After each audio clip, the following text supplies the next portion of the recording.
They know they've got no new ideas. They know they're dredging up all the stale old stuff they've been peddling for the last 8, 10 years.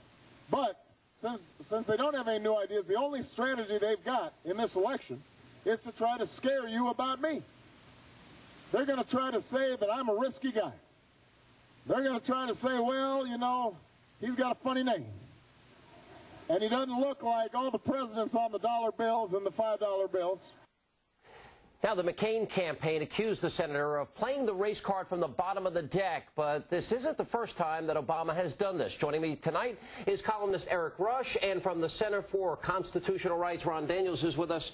All right, Ron, he didn't say it once that day. He said it 3 times that day. It's not the same person. He also echoed comments that he had said back in Jacksonville. Oh, and did I mention he's black? Is that playing the race card? No, it's not playing the race card. It's actually talking about reflecting the reality of what's going to happen in this campaign. Race is a factor, and of course we know that there's a certain percentage of people who are going to be seduced into, it may not be McCain itself, it's the people around the campaign who will in fact be using these kind of tactics. And so it's fair game, and when you get to the point that you're talking about oregano and strange tea and all kind of other things, it's Britney Spears and that kind of stuff, it means the campaign here's where it's not true, because John McCain spoke out when Bill Cunningham in Cincinnati used his full name. So he didn't do that. Can you name one prominent Republican that has brought up the issue of Barack Obama being a black American?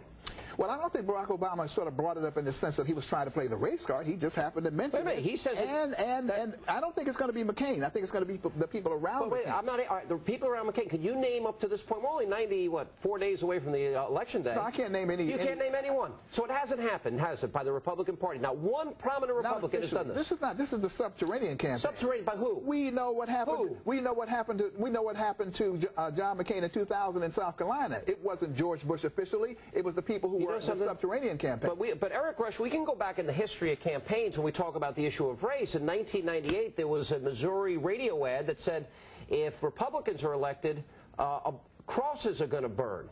There was the 2000 NAACP ad that said it was like killing my father all over again when it talked about the horrific death of James Byrd, but George Bush supported the death penalty for the people that committed that evil atrocity. Right. Well, to be honest with you, as far as playing the race card goes, and Obama's tendency towards saying that, you know, they're trying to, the Republicans are trying to scare people with regard to him, I quite honestly think that that's a good idea. I find Obama to be a scary guy. The things that he says and has been able to get away with saying, I find to be insulting, appalling, from the speaking Spanish thing to playing the race card to saying that the United States government needs to respond, acknowledge the way they've treated minorities, which they've been doing for the past 40 years. You know, he gets away with these things, and it looks as though he's prepping us for one socialistic money grab after another one, and keeping this race issue alive.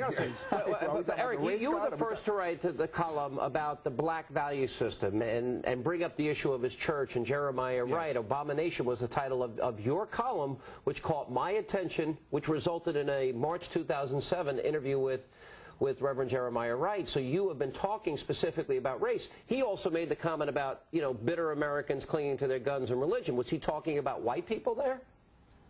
I definitely believe that he was. I think that, you know, that, and a lot of other people do as well, think that that was demeaning, condescending, and insulting. Yeah. Ron, let me go to you. You know, it's interesting because John McCain, when he used the term this week, dealing the race card from the bottom of the deck, he wasn't the first politician to accuse Barack Obama playing the race card. Bill Clinton said that they played the race card. Well, wait a minute, but you like the Clintons. But Bill Clinton said they played the race card against me, and they planned to do it from the beginning.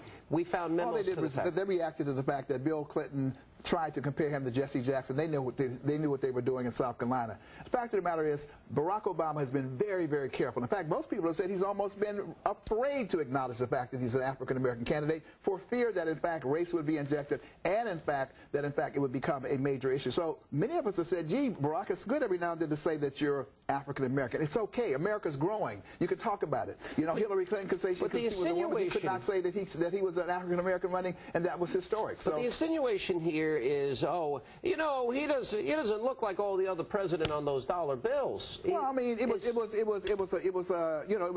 was a remark that was made in part in jest, because he doesn't look like jest? Well, I mean, in jest in the sense that, you know, we got to lighten up a little bit here. If we're talking about Rugalo, and we're talking about what kind of tea people wear, what kind of shoes people wear, I mean, it's time to chill out a little bit on this issue. Barack Obama is not injecting the race card. If anything else, he's talked about how to expand America, how to include everybody in the mix. But he has been attacked for his religion, and in fact, we know that there are people who will attack him because of his race. We also have another radical association this week. His friend Ludacris, who he had met with a number of times in Chicago, who did a fundraiser for him in 2007, who said that he's extremely talented, came out with this audio this week. How should Americans interpret that?